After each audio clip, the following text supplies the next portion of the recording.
Good morning, everyone, and happy Tuesday. I'm here this time to talk about Chained Dog Week because a lot of people have heard about it vaguely but don't know that much about it and don't know what to do if they do see something. So I decided to do a little research into it, and there's something else I want to talk about at the end, but we'll get there in a minute. So chained dogs are typically the ones that, good morning to whoever joined me, the ones that are left in their backyard tied to something, and they're in a small pen where they get no social interaction. They get very limited food or water, if any. A lot of times they have no shelter whatsoever, and in some cases what happens to them can be quite extreme because they are social pack animals, and when they are not exposed to other animals of their kind or people, they can become quite aggressive. And there's a statistic that due to the increased aggressiveness and biting of chained dogs, they've actually killed more children than falls from high places, fireworks, or playground equipment. So if you want a dog, make sure you can care for it before you go out and get one, because you're not doing that dog any favors by taking them from the shelter and then chaining them in the backyard for their entire life. And if you've seen, what's the movie? A Dog's Life, the one where the dog can talk. One of his reincarnations, he's chained in a yard for his entire life. He's not even allowed inside. And a lot of times they can die from frostbite, exposure, dehydration in the summer when there's no shade or water, and they can actually freeze to death outside. So there's that. But some of them are kept in very small pens. So for example, huskies, rottweilers, typically the bigger dogs are the ones that are chained, and huskies need room to roam. If they don't have it, they will become quite uncomfortable and not pleased about anybody that comes near. So that's something else to consider.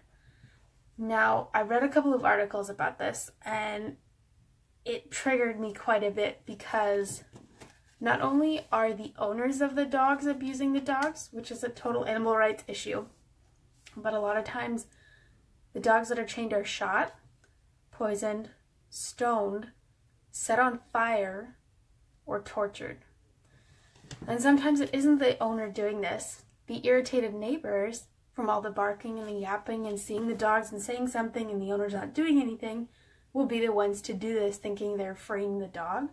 But a lot of times that becomes a legal issue. So if you do see a chained dog, don't go and take it.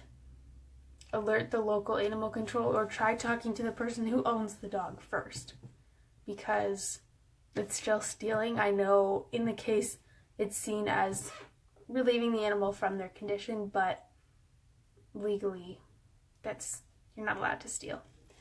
So that's something else, because I would totally be in there. There was, when it was minus 45 here in Canada, there was an issue with some local horses not being fed or watered, and one of the babies had died and froze to death at the foot of the mother. And a lady I know sent me the news story about it and said, "Do you know anybody, or is there anything that you can do?" I said, well, if I had a farm, I would take my trailer over there, and because the owners deigned not to appear after all the people that showed up at their place, I would take them and leave them a note or something saying that this is what I did, I saved your animal's life. When you're ready to talk about it, you can come and see me, because they shouldn't have had to suffer like that. But a lot of times they would have to go through animal control first, or the police, just so that they know that I'm fostering them temporarily and not actually stealing them. In a lot of cases, there are laws for this purpose against tethering and chaining animals outside, because a lot of times they get completely neglected, and no food or water in the summer. When you think about it, if it's 35 or 40, there's no shade. A lot of them have an overturned barrel. Very few of them actually have shade. And if they do, it's only for part of the day because the sun goes up and over, and then they have no more. So they obviously do not get vet care. the ones that are chained outside, because once they're chained outside for too long, a lot of times the owners are afraid to approach them in case they get bit, which I don't blame them. If you chained up an animal for a while and then tried to go be nice to it, it probably wouldn't like you very much. But they also have the social needs. They're pack animals. They need to be around people or other animals of their kind. So that's like one of us living in isolation for a very long time in a small room without food or water. So if you compare it that way, it's a human right. It would be a human rights issue in that case. So it's definitely an animal rights issue. Hello to whoever keeps popping on and off. But a lot of times the neighbors or people who walk by actually steal these dogs. But then they don't know what to do with them because a lot of times they can't keep them either. So they either return them to the shelter or, give them to a friend or something.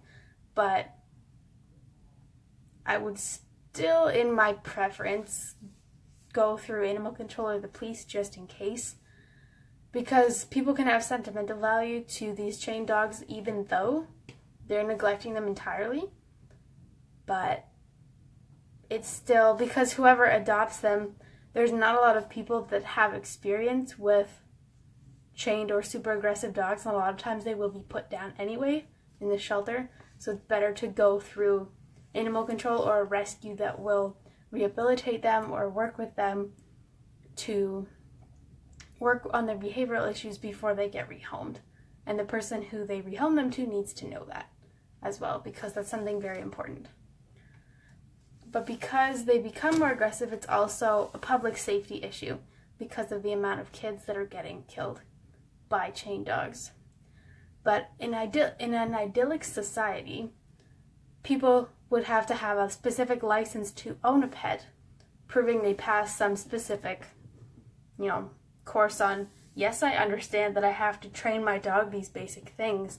Yes, I understand that I have to feed and water, and someone will be monitoring me to make sure that my dog gets all the necessary things that he or she needs. But society doesn't work that way, and a lot of things slide under the radar. So if you do see a chained dog, if the house doesn't look really suspicious and you see people coming in and out, then I would try mentioning it to the house if you think it's safe. But a lot of times going through animal control or the police is a better way to go. But that's all I have to say about that. My mom got back from a 3-week trip to Mexico, and they stopped by a rescue in Sayulita, and it's called Sayulita Animals, and they do spaying and neutering of street animals. They do medical aid for street animals. They adopt, assist, and foster. So they find foster homes and they educate the public. It's a really great little thing. Business there in Mexico. They sell t-shirts. My mom got me one. It says, all you need is love and a dog, which is very true. But I'm going to post the information on the comments, and if you feel like donating, you go right ahead. If you want to learn more about it, they do need volunteers, so if you live down in Mexico and you feel like volunteering, there's always more hands needed. But that's all I have to say for today. I have to go get some stuff done, and then I'm being interviewed for the local newspaper, so that's exciting. But I will see you guys next Tuesday, and I may have some very, very big news for you next Tuesday. If you haven't already read my newsletter, it is in there, but if not, I will see you on Tuesday.